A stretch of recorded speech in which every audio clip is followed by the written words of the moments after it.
Hi, and thanks for logging on to the Daily Dvar. And here's a brand new halacha for you, and it's for Tuesday, the 17th day of December. Here we go. We're doing a couple more halachas this time on when the left side takes precedence over the right. Let's get right to the halachas. It'll make more sense to you.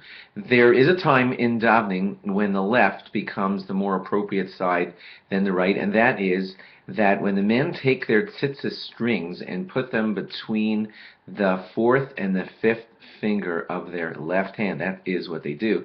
They take their tzitzis strings and put them in between the fourth and the fifth finger, the pinky and the finger next to it, and in between those two fingers of the left hand you put all the tzitzis strings for mystical reasons, and that is the placement of the tzitzis while you hold them during Shema, and that's supposed to be done in the left hand regardless of whether you're a righty or a lefty. So that is an example of where it's not happening necessarily because of precedence, it's happening because of certain mystical things that make that the right hand, the proper hand. The left hand is the proper hand, and between the fourth and the fifth fingers is the proper spot for this tzitzis strings to be held.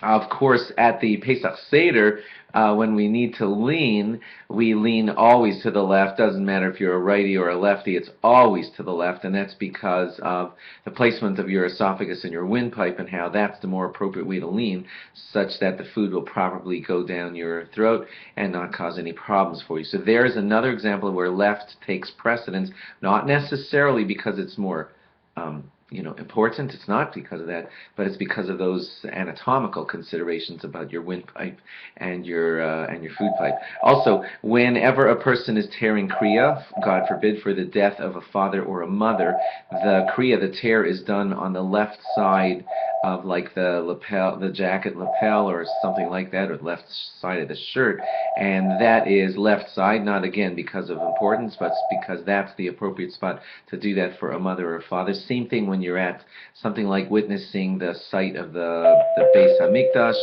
the kotel, where the destruction of the temple is there. Sorry about that, all that noise. Where the temple destruction is behind you, right ahead of you. So there the tear would be on the left side of the garment also. And again, it's not because of the left side taking precedence, but just because of the importance of that side. Thanks for logging on. We'll give you a couple more of these over the next few days, and log on again tomorrow for more. Bye-bye.